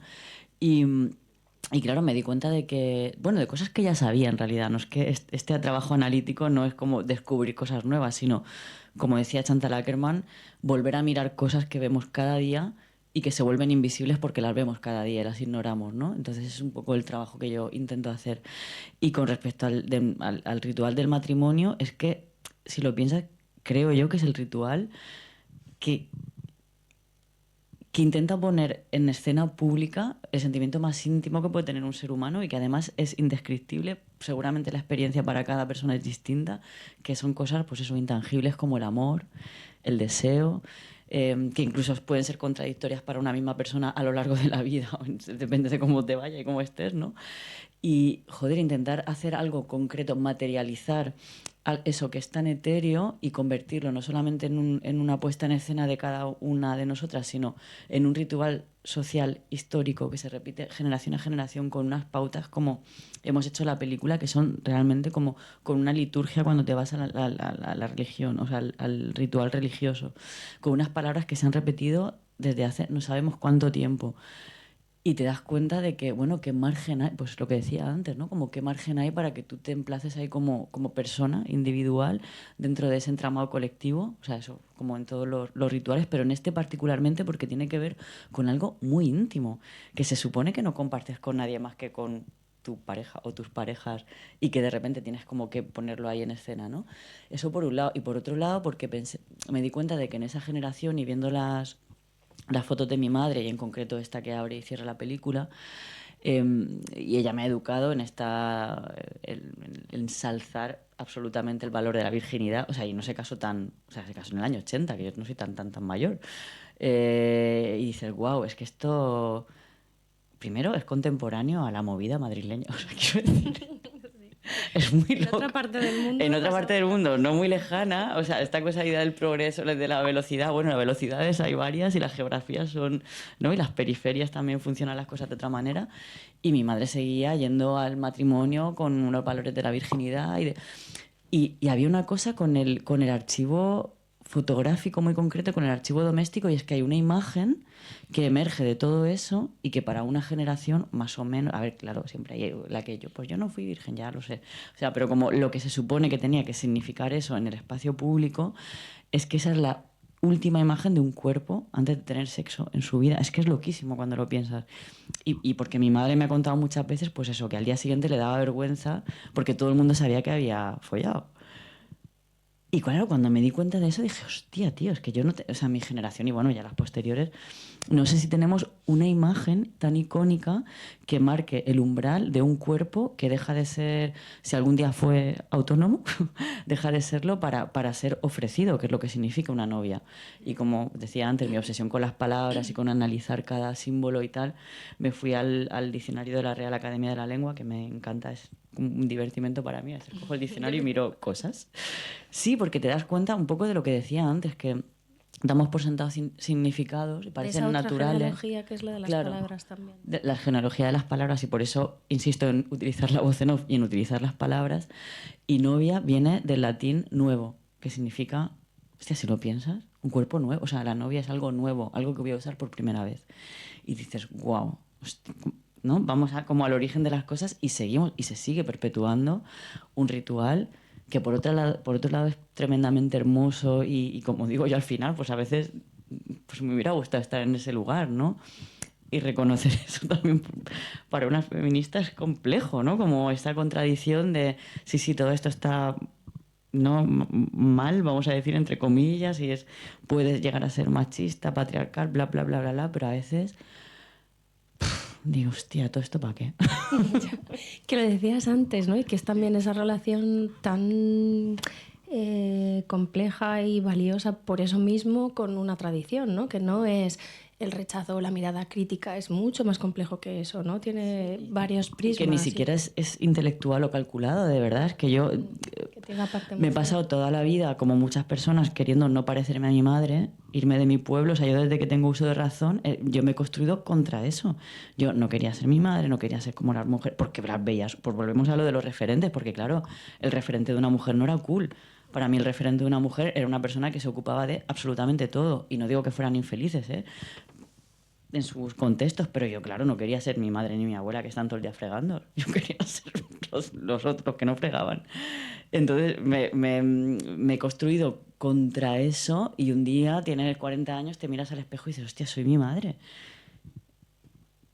Que esto no me lo he inventado yo, que es freudiano, vamos, ¿no? Intentar matar al padre porque te pareces y cada vez te acercas más a eso. Y por eso no es nada intelectual y esta peli creo que es siendo yo que pues como os decía, no salgo de yo salí de la academia, pero la academia no sale de mí, como que hay esa parte reflexiva que me pesa y tal, pero es que hay un punto donde no, es que los libros no son suficientes. Es que está la vida por encima, ¿no? Y están las emociones. De hecho, creo que también, o sea, que frente, ¿no?, a la reflexión sobre el mito, que también tiene, ¿no?, esas imágenes de fotografías y de vídeos de los rostros de ellas, ¿no?, que también te confrontan con, ¿no?, con que te hacen preguntar qué expresa ese rostro, ¿no? Es de alegrías, de miedos, de temores, ilusiones, ¿no? Ahí hay también... Y frente a eso... La voz. Y si quieres ahora retomamos sí, es que, claro, como tú comentabas antes, en mi trabajo siempre me ha interesado mucho el archivo, ¿no? El archivo, pues, de YouTube, o sea, de la televisión, el archivo fotográfico y volver con una mirada crítica a esos archivos. Y especialmente el archivo doméstico. Porque hay una manera muy particular en cómo retratamos los rituales de nuestra vida íntima, ¿no? Familiar. Y cuando hicimos ese sencillo ejercicio, aparentemente sencillo, pero como, bueno, muy primario, ¿no? De poner esas fotos que venían de lugares muy distintos, de clases sociales muy distintas, y pones esa foto y dices, hostia. Evidentemente, pues, condicionada porque tenías esa intuición, pero es muy escalofriante. Bueno, es que lo que se ve ahí es que pones una detrás de otra y dices, es que es un gesto que no sabes muy bien y que se entiende. O sea, que yo no quiero decir con esto ni mucho menos. Y vamos, mis padres, tengo un ejemplo muy chungo porque mis padres se conocieron con 14 años, se aman, tienen ahora 73, 71 años, se siguen morreando con lengua. O sea, es una cosa muy loca. Es como un amor así de libro, de película que no te puedes creer, que es, vamos, es un matrimonio bastante feliz. Y que no con esto estoy diciendo ni muchísimo menos criminalizando, sino que entiendes que hubiera todo ese peso que a su vez ellas cargaban sobre sus espaldas de tener por narices que ser felices ese día, porque además no es el día de la boda, es el día de la novia, ¿no? Como es el centro absolutamente, y eso se ve muy bien en el archivo. Cuando vas al archivo de... Solo las miras a ellas. Solo las miras y el 90% son mujeres, o sea, es la novia. El 90% de un archivo en general de una familia, hay una foto de grupo, un par de fotos con el novio y pues 900 fotos de la novia, porque es el día de la novia. Entonces, también tener como la responsabilidad de que sea el día más feliz de tu vida, tal y como se ha construido ese relato en la sociedad, y hoy en día lo sigue siendo. O sea, todos ves a María Pombo, no sé qué, todas que se Incluso casan. en las bodas alternativas. Claro, sí, bueno, sí, es el día de la novia y la responsabilidad de tener que ser feliz, cuando para muchas de ellas era también la noche en la que por primera vez iban a ver a sus parejas desnudas. Es que yo, cuando hablaba con estas mujeres o con mi madre, digo, pero si luego no te gusta, ¿qué hacer? Claro que el divorcio en España es relativamente reciente. Entonces, bueno, toda esa mezcla lo que decía antes, lo que a mí me interesa, como no poder trazar el límite, no poder definirlo, pero al mismo tiempo que todo eso tenga un registro fotográfico. Es que me parecía alucinante poder contar con eso, ¿no? Que es eso, el rito y luego el rito de la imagen, ¿no? El doble rito. Sí. Y frente a eso, otra vez la voz. Sí, otra vez la voz. Que dije antes, dar la voz en estas cosas también que aprendemos sobre la marcha, ¿no? Que pues eso, que nos vamos como enseñando las unas a las otras maneras de expresar. Que en realidad era no dar la voz, sino tener la oportunidad como espectadoras de escuchar el relato que, a no ser que hayamos tenido eso, la suerte de tener una madre, una abuela con ese nivel de confianza, no hemos escuchado antes, ¿no? No, para mí era ese el valor de lo que abre la posibilidad de escucharlas. Sí, lo entiendo. Relato que ellas ya tienen. Claro, pero a eso me refiero, que para esto sirve hablar. Y para esto sirve estar en la vida, porque yo también habría dicho eso hace 3 años. Lo que pasa es que le he dado muchas vueltas a este tema a nivel teórico, porque como soy una empollona y estoy ahí con mis libros y mis cosas, pero también a nivel práctico con esta película. O sea, que eso yo lo podría haber dicho perfectamente y suscrito hace 3 años, y ahora ya no lo quiero suscribir. Porque precisamente en esta película, algunas de las intuiciones que yo ya veía por como los textos que leía y algunas de las preguntas que proponían esos textos, es que en esta película era evidente. O sea, es como que yo no voy a decir... O sea, si al contrario, lo habéis visto, es que están todo el rato diciéndome, y lo que se quedó fuera del montaje, en plan, eres un imbécil, no le contestes a ese tío otra vez que te está tratando mal. O sea, como... Sí, claro, me echaban unas broncas. Pero más allá de eso, o sea, como también tener Y por eso para mí esta película es muy importante, porque también me ha obligado a cuestionarme un montón de estereotipos que yo tenía sobre la vida de esas mujeres, ¿no? Por eso decía antes Claro, lo de la claro. intergeneracionalidad Total. sin prejuicios, ¿no? Mirar a los jóvenes y también a Claro, las pero mayores, es que a lo ¿no? mejor esos prejuicios sí los tenía. Y gracias a ella los he deconstruido, los he desmontado de alguna manera. Y uno de ellos era el de dar la voz. Como hay esta cosa, yo decía, claro, estas mujeres no tienen voz. Pero es que esto yo lo he dicho y lo he pensado, por eso ahora me sale tan... como no tienen voz porque no han tenido representación, digamos, en los discursos hegemónicos, en la televisión, en los medios de comunicación, en el cine. Entonces yo voy a ir a darles la voz. Y cuando me encontré con estas tías, o sea, primero que no fue nada complicado que hablaran, que es como todo el rato me preguntan, es como, no fue, es que solo había que preguntar, pero nadie les había preguntado. Entonces, esa voz, por eso he hecho esta reflexión, esa voz estaba y tenía muchas ganas de existir. Yo lo único que hice, como ha dicho Julia antes, que me pareció muy acertado y no lo había pensado tampoco, que por eso me gusta mucho hablar, porque sirve para, ¿no?, que pienses las cosas. Es que quizá hay que pensar en voz alta, hay que poner más el acento en la escucha que en la voz. Y constantemente la pregunta es como, o qué guay que le has dado voz, y es como, no, o sea, por eso insisto mucho, porque lo he pensado mucho haciendo esta película. Ellas me han dado la voz a mí, porque cuando yo estaba montando dije, vale, esta voz existía, este relato no ha sido difícil de recoger porque tenía ganas de expresarse. Son ellas las que me han permitido a mí escribir esa voz en off y hacerme las preguntas que me he hecho. Entonces creo que ha sido más un... Y también hay algo en esta idea del documental de dar la voz que me parece un poco paternalista, ¿no? Como tú vas y le das la voz a los que no la tienen, o haces visible lo invisible.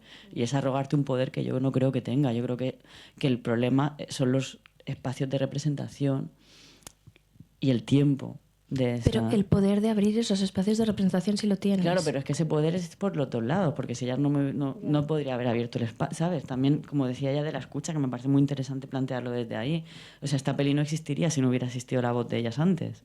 Entonces también se puede mirar desde el otro lado, y por eso ahora cada vez... Y ha sido un proceso, pues eso, de cuestionarme, de ponerlo en común, de luego leer textos que me han ayudado a, desde un punto de vista político también, a plantear eso. Y, por ejemplo, ya decía que Godard, hablando de Isila, que es una película que hizo, no me acuerdo el año, 76, Isila, que es sobre Palestina, ya que el conflicto que 70 y un poco, que ya estaba esta cuestión, y él decía, yo no le doy la voz a nadie porque si esta gente decidiera hablar, quizá no hablaría en mi lenguaje, que es el lenguaje del cine. Y hay otra teórica, que no sé si aquí conoces, una teórica de colonial y feminista muy importante, Spivak, que es de origen indio y que ha tratado todo el tema del colonialismo tal, y ella estudia en inglés, escribe en inglés y hace todo un texto muy, bueno, para mí muy importante, que se titula Puede hablar el subalterno, pensando en el pueblo indio como subalterno, pero dice, no, siempre hay un subalterno más abajo, que es una mujer campesina en la India. Entonces esta mujer que no habla inglés puede hablar o no puede hablar. Y si habla el subalterno, ¿en qué idioma habla? Entonces por esto la cuestión de dar la voz a... ¿no? Que hay algo un poco paternalista también en esta visión, es como... Es que a lo mejor esa mujer decidiría no hablar en inglés porque no es su lengua. Entonces a lo mejor estas mujeres no decidirían, si quisieran hablar, no lo harían en una película documental de Elena López. Es Elena López la que puede hablar gracias a lo que ha escuchado de esas mujeres. No sé si ha quedado claro con esto. Sí. De hecho, es la primera vez también, ¿no?, que apareces tú de una manera tan... bueno, que lo explicabas al principio también. Sí, sí. Y no me habría atrevido, creo, y no me parecería... O sea, porque había esta cuestión también en el montaje de a quién le importa tú, ¿no? Y muchas amigas, cuando me enseñé el montaje y tal, me decían, es una mierda, quítalo, porque a mí no nos importa nada tu voz. Y es verdad, mi voz no importa nada. Bueno, en este sentido sí, ¿no? O sea, igual... Claro, pero es que valorarlo todo en términos de importancia. O sea, y me acordaba, decía yo, claro, mi voz no me importa nada, pero si no está mi voz, es como si no pudiera responderles de alguna manera a todas las reflexiones que ellas me han permitido hacer. Y para mí era importante. Quizás no es importante, pero para mí lo era. Y también es muy importante subrayar que es mi visión de las cosas y no la visión de las cosas, ¿no? Como yo no soy una socióloga, esto no es las mujeres de España, no, es como el fruto del azar, de esa búsqueda en ese momento, de mi encuentro con estas mujeres y recordar constantemente que es mi visión de las cosas y que con esto no estoy queriendo asentar las bases de nada, que esto también me parece importante. Y me acordaba de la primera vez, o sea, con cada mujer, o sea, cada entrevista solamente es una entrevista, no hubo preparación, no sé cómo, duraron mucho, eso sí, pero con cada una de ellas es ir, decir, hola, ¿qué tal? Me llamo Elena, cuéntame tu noche de bodas. O sea, así fue. Y me acuerdo que todas y cada una de ellas, no conocía ninguna, solo a dos que son de mi pueblo, me dijeron, ¿pero esto a quién le importa? Y yo les decía, igual a nadie, porque realmente no lo sabía. O sea, yo no les podía decir, sí, esto va a ser una película que a la gente le va a interesar escuchar en el cine. O sea, tenía la esperanza de que eso sucediera, pero aparte yo estaba, vamos, con una depresión de caballo como para animar a la gente, ¿sabes? Pero decía, es que no tengo la respuesta, quizás no le importa a nadie, pero a mí y a mi amiga que está aquí sí, por lo menos somos dos, yo qué sé. Y también como esta cosa, también cuando pensé en mi voz en off, ¿no? Como que siempre es la constante duda que tenemos todo el puto rato de si nuestra voz es legítima para ser escuchada, de si pedir perdón todo el rato por existir, por ocupar espacios. Y dije, tío, me la suda, esta peli no me la ha pedido nadie, ninguna peli me la pide nadie. También es verdad que nadie está esperando una peli mía, pero entonces por eso... Bueno, pues ves, pero siempre estamos, ¿no? Como siempre con esta cosa de, ay, no sé si puedo pedir permiso.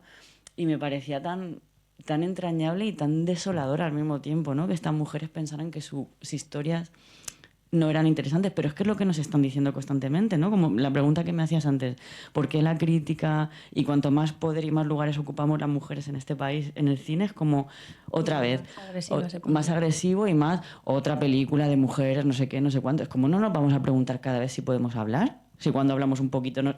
Calla, como tú y tus amigas, calla. Pesada, que estás con la historia de tu pueblo, no sé qué. Entonces, es lo que nos han enseñado desde pequeñas, que las historias íntimas no importan, que son cosas de segunda, que son historias de mujeres. O sea, es que, tío, Annie Ernaux, que tiene un puto Nobel y que es la mejor escritora viva en lengua francesa. Le ha llegado con 60 y pico años este reconocimiento porque gana historias o sea, es como constantemente todo lo que tiene que ver con las emociones, con la intimidad. Entonces, a mí me molesta mucho porque primero que me interesa, bueno, lo habéis visto, que me gusta mucho la vida de la gente, lo has comprobado conmigo en el tren esta mañana, como que de verdad me interesa porque creo que en la manera como se cuenta el relato de una vida íntima, hay en la manera como se cuenta, no solo el contenido de esa historia. Que nos han enseñado que esas historias como aparentemente carecen de épica porque no son las grandes historias de la historia con mayúscula, de los grandes hombres que construyen la nación, no son importantes. Y es que, o sea, creo que no hace falta que diga la segunda parte de la frase, ¿no? Sí. Entonces esto también es como una batalla mía personal, pero también les decía al mismo tiempo, es que quizá no les interesa a nadie. No son grandes épicas.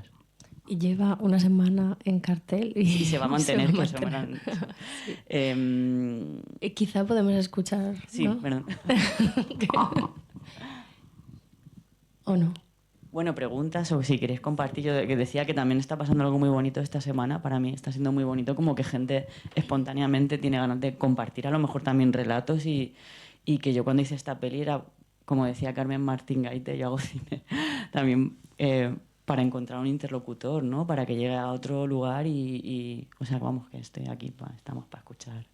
Eso lo pones en escena en la propia peli, de hecho, ¿no? Las dos personas que dices que conoces, sí. Las de la familia, ¿qué son? La del pelo corto y la centenaria. No, de las que conozco están la de pelo rosa, que es una señora, Mari Carmen, que es de mi pueblo, y la Manolea. Las dos que tienen pelo de rosa son de Levante. Es que no, pues somos muy de colorinchis. Folclóricos. No, muy folclóricas en Alicante. Las demás no las conocía. La del pelo corto y a la centenaria no las conocías de nada. No. Es que hablan con una gran familia. Bueno, la centenaria es más hermética al principio, pero al final sí. Que hablan con una facilidad, una familiaridad con gente con la que se han tratado la vida. Claro, por eso es lo que contaba antes, que no creo que yo les haya dado ninguna voz. O sea, que creo que también había una, no sé si necesidad o ganas o deseo de compartir. Por esa voz ya, por eso digo, esa voz ya existía. Lo que quizá no existían eran los espacios de escucha, o que nadie les había preguntado, o que cuando yo les propusimos mantener estas conversaciones, ellas mismas, de nuevo, como nosotras, nos preguntamos todo el puto día si a alguien le va a importar lo que hacemos. Pero, es decir, tu puesta en situación pasa por la pregunta frontal sin antes haber hablado nada. Sí. Ni contarles nada. No, sí, les habíamos contado, la persona con la que colaboro, que es una gran amiga mía y que es directora de casting, que ella hizo el casting de mi peli anterior. ¿Es poeta? No, es directora de casting. No, luego colaboro mucho con Violeta Gil, que ella sí que es poeta, pero en otros asuntos. No, la premisa era, bueno, estamos buscando mujeres de esta edad más o menos, que tengan ganas de compartir sus intimidades, recuerdos sobre su boda, sus primeras experiencias sexuales. O sea, más o menos sabían por dónde iban los tiros, pero no, estuvimos mucho rato. Y creo que también se produjo... sí, era un equipo... A ver, el equipo... que cuando estaba... Madre mía, tenías que oír el sonido de eso. El equipo éramos mi amiga y yo, básicamente. Un par de días vinieron 2 directs de foto, Alba Cross y Anne Spick, que sí que son... Anne Spick, que sí que son directs de foto, porque me agobiaba mucho, pero como mucho éramos 3 personas. Se construyó también un espacio, justamente volviendo a lo que decías tú, Julia, de la escucha, ¿no? Y de que no se sintieran juzgadas porque realmente no había juicio ni yo de ellas. O sea, como... Y se fue produciendo así la conversación. Por eso he reflexionado mucho sobre esta idea de dar la voz y de constatar que esa voz estaba y que tenía ganas de salir. Ay, perdón, perdón. Son 2 preguntas, pero van juntas. Vale. Primero, es que esas mujeres vieron el documental, se lo ofreciste, ¿no? O sea, y después, es que quedaron en contacto, porque claro, yo digo, las 2 de tu pueblo me imagino que sí, bueno, pero las otras, claro, hablamos de la abuela de 100 años, vamos. Sí. Mira, solo me quedan las 2 de mi pueblo porque lo vean, que la van a ver el jueves, que voy a Puebla a presentarla, y que me hace mucha ilusión. Y las otras que son de la zona de Cataluña, sí que hicimos una proyección allí con ellas y pasó algo muy maravilloso, que esto es muy cursi lo que voy a decir, pero... Me encanta lo cursi. Estoy muy cansada ya y es como se me va un poco ya estoy muy pasada de rosca. Ya la voz hasta a mí me falta ya. Que este trabajo es muy ingrato, porque te estás preguntando constantemente, ¿no? Eso sí, si vale la pena y si a alguien le importa lo que haces, ¿no? Básicamente. Y ese fue uno de esos días que dices, tío, por esto vale la pena. Lo que pasó fue que pusimos la peli y vinieron pues con sus nietos, con su familia, y la peli estaba completamente igual, que yo, como estoy en una de mis batallas también de desacralizar el cine y como interactuar con la pantalla, porque es como me han criado a mí. O sea, en mi pueblo no había cine. O sea, yo las películas las veía con mi abuelo, que le encantaban los western, así, spaghetti western, y le hablaba a la pantalla todo el rato, y se iba al baño, y no sé, como esa relación con la imagen. Por eso también lo de no jerarquizar me viene de ahí, yo creo. Y entonces, pues las señoras se sacaban el móvil, estaba el nieto jugando, merendaban, es como, bueno, sí, esto está aquí, acabó la peli. Evidentemente, ninguna me dijo ni me gusta porque no es la cuestión, y no es la cuestión de ninguna peli, pero de esta menos todavía. Y sí, ellas no se conocían entre ellas y siguieron hablando. O sea, la peli siguió. Como, ay, ¿tú abortaste dónde? Ah, pues si a ti te hizo nada. Y era como, buah, tío, este es mi sueño húmedo de hacer películas es este. Como que esto da igual, esto era como una excusa y está aquí. Y pues, bueno, puede estar mejor o peor, con más habilidad, con menos habilidad, te puede gustar más o menos, pero pasa en otro lado, ¿no? Y fue muy bonito. Es muy bonito lo que dices. También porque en realidad está todo el rato en tu cine esto. Sí. Desde dentro y fuera, ¿no? Claro. Y que, que se exprese así. Intento ser coherente con lo que no siempre lo consigo, pero claro, sí, esto de jerarquizar, de las pelis imperfectas, o sea, que, bueno, me encantaría que me salieran pelis perfectas, pero es que no me salen, ¿sabes? Como, no tengo ese talento, entonces abrazo el caos como Pero ¿qué es una como peli forma perfecta? ¿Cuál es el canon que marca la peli perfecta? Pues eso, no lo sé. Como me he ¿Quién tenido... es el señor que ha marcado lo que es pues una peli perfecta? Señores. Entonces, como me he construido en contra de eso, también porque me sale una cosa de rabia de clase y de pueblo y de no pertenecer al canon y nunca lo voy a pertenecer, pues digo, pues vale, pues voy a inventar mi otro canon, que es el caos. Pero eso ya me pasó cuando puse el agua en en Orihuela por primera vez, que se puso en un teatro que no es un cine, que es un teatro, estaba todo el pueblo, que encima, claro, es que toda mi familia vive ahí, no es que nos fuimos y emigramos. Y claro, yo decía, hostia, Cannes te pone nerviosa, pero aquí, hombre, porque si, claro, si mis padres tienen problemas, ¿sabes? Si no pueden, o sea, que son problemas reales, de la vida real, o sea, si he hecho algo que ofenda a la gente, que no, eso sí que da miedo y no la criticas, ¿sabes? Como que no es que te corran a gorrazos de tu pueblo, ¿sabes? Es como, wow. Y fue muy bonito también porque la gente se la sudaba la peli y era como ver o sea, entraba al baño, salía, llamaban por teléfono, le hablaban a la pantalla y a mí me recordó mucho a mi abuelo viendo pelis porque estaban viendo un álbum de familia. Entonces sale todo el pueblo, ay, mira, ahí no sé qué. Entonces era como un gallinero. Lo que ocurría era de menos. Y me pareció tan bonito. O sea, la gente le hablaba, le hablaba a la pantalla y decía, ay, no, no te metas al río, ay, no sé qué. Y era como, qué guay, o sea, no sé, qué guay que exista esto. A mí me pone mucho más nerviosa pues toda la ceremonia de, pues todo lo que tenga que ver con la perfección a mí me pone muy nerviosa. Entonces sí, la han visto, no sé si han quedado en contacto, se pasaron los teléfonos, pero ya no sé si se siguen viendo. Pero sí, sí que pasó eso y fue muy, muy bonito porque tú tampoco sabes, ¿no? Otra de las falacias del cine documental, abriendo velos, como que la gente que filmas tenga que legitimarlo, o sea, porque es muy difícil que tú, que la imagen, que lo que tú ves de una persona coincide con lo que esa persona ve de sí misma, ¿no? O sea, y eso no significa que maltrates a la gente o que tengas nada. No es como siempre que yo doy clase y me gustaba mucho, ¿no?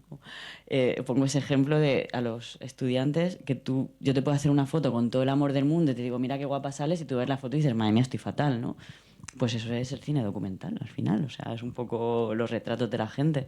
Entonces puede ser que tú hagas algo con todo el amor, el respeto del mundo, el cariño, y que luego la gente diga, hostia, o sea, no quiero estar aquí.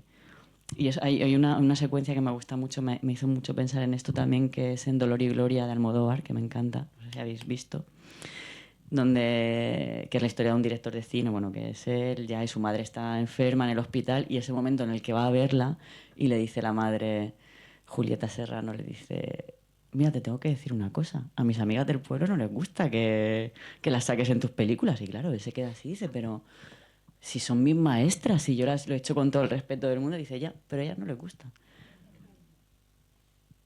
Pero no te ha pasado de momento, ¿no? No, pero me podría pasar. A ver, yo intento tener cuidado, o sea, me hago la pregunta, pero es que nadie está exento de que le pase eso. O sea, por ahora toco madera porque para mí sí que es importante que la gente no se sienta en algún punto traicionado, pero también pienso que no puedes hacer películas pensando desde ese lugar. Ojo, pero al final que... Porque se convierten en un publireportaje de, ¿sabes? Y no es, o sea, porque yo pienso, o sea, valentía de ponerte en primera persona, valentía de acercarte a la gente, ¿no? Siendo consciente de este riesgo. ¿Tú lo piensas así o no? Es una manera muy elegante de decirlo, gracias amiga, yo lo llamo a veces inconsciencia. Vale. Pero es que es lo único que tengo. O sea, es lo único que me hace vivir. No sé, cada una tiene su... O sea, yo sé que no soy una cineasta perfecta, ni organizada, ni que tengo solo... O sea, a mí lo único que yo puedo seguir reivindicando de mí misma y con lo que me siento cómoda es con... O sea, no con la inconsciencia, un poco sí, pero con ir para adelante, o sea, como llevar las cosas en las que creo hasta el límite, porque no tengo otra manera. Pero en la vida también, o sea, es como que no... Es lo único que tengo. Tengo un anuncio así.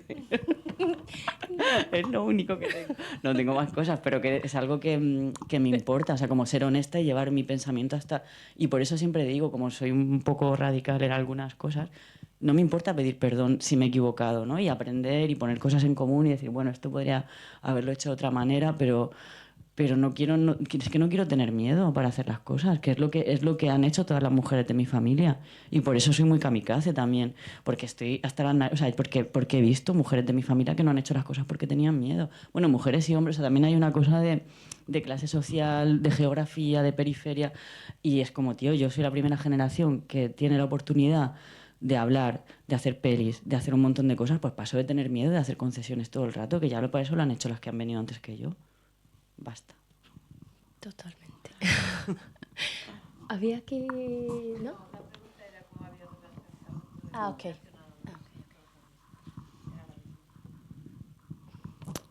¿Alguna cosa más?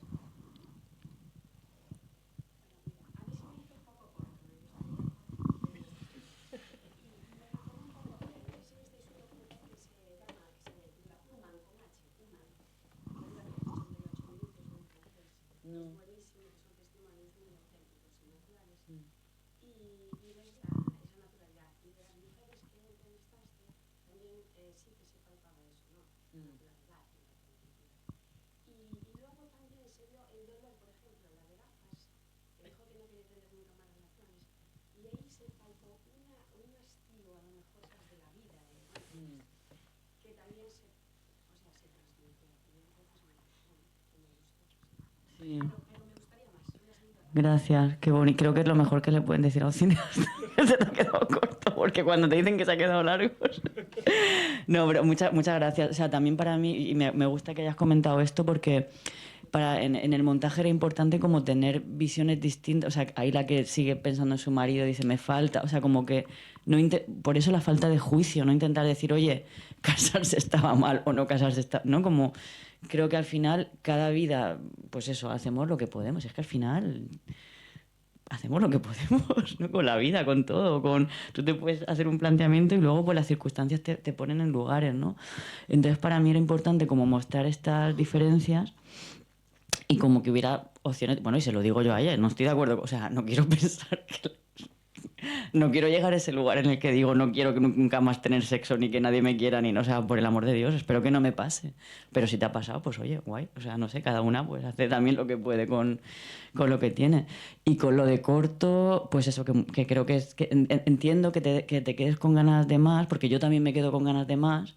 Tuvimos un montaje mucho tiempo que duraba 70 minutos y a mí me parecía que era más interesante, que quizás me equivoco de nuevo, que era más interesante que se plantearan preguntas y que no se resolvieran y que te quedaras como imaginando todo lo que había detrás de cada uno de esos relatos y con ganas de irte a hablar con tu madre, con tu hermana, con tu hija, que es lo que es muy bonito que está pasando esta semana, porque luego la gente me escribe y me lo cuenta, que tener la sensación como de repetición y que llegabas a conocer toda la historia de cada una de ellas con la sensación de no tengo ganas de más. O sea, que lo que me está transmitiendo la gente esta semana, que es muy guay, es eso, que me he ido y he hablado con mi madre. Digo, creo que hay algo de esa temporalidad también, como de que te quedes como, ay, quiero más. Pues eso, con mi idea de que si luego esto pasa la pantalla y se va la vida, pues ojalá que haya más conversaciones así, porque creo que si no muchas de ellas se van a perder. Nadie las escuchará. Que quizás otra de las cosas que propone la peli, ¿no? Precisamente, justo, esta pregunta se puede hacer, sobre esto se puede hablar, podemos hablar, ¿no? Podemos ir a nuestras madres y preguntarles esto, que quizá no lo hemos hecho, ¿no? Y tú misma lo dices, a mi madre no, pero... Yo no lo he hecho. Sigo sin hacerlo, ¿eh? ¿Sí? Sí, sí. ¿Tu madre qué dice? ¿Que por qué no le he hecho esas preguntas? No, claro, yo, o sea, yo digo, por eso se dice de valiente o gilipollas, porque vamos, o sea, meterme en estos jardines así por voluntad propia, es que hace falta estar un poco para allá, pero bueno, es que pues lo que te digo, que es mi manera de, yo qué sé, de estar en el mundo, de trabajar, de todo, y que no mis fronteras con mi vida pues son bastante inexistentes en este momento. Y claro, esto ha provocado una constelación familiar que habrá que ir resolviendo.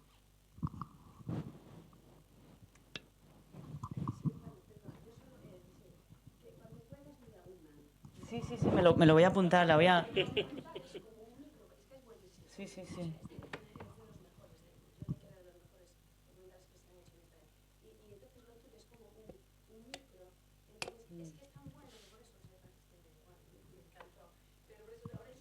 Qué guay, pues muchas gracias por la recomendación, sí. Lo voy a mirar. Qué guay. Muchas gracias. Para todas. ¿Lo dejamos aquí o hay una última pregunta, no? Bueno, ya me llevan las pobres gente escuchándome 2 horas. Yo creo que ya... pues muchas gracias por quedaros, por el rato de antes, por ahora y por estar. Y nada, que ojalá habléis con vuestras madres y abuelas y vecinas y todo el mundo. Mil gracias, Elena. Y gracias a ti por las preguntas y por todo.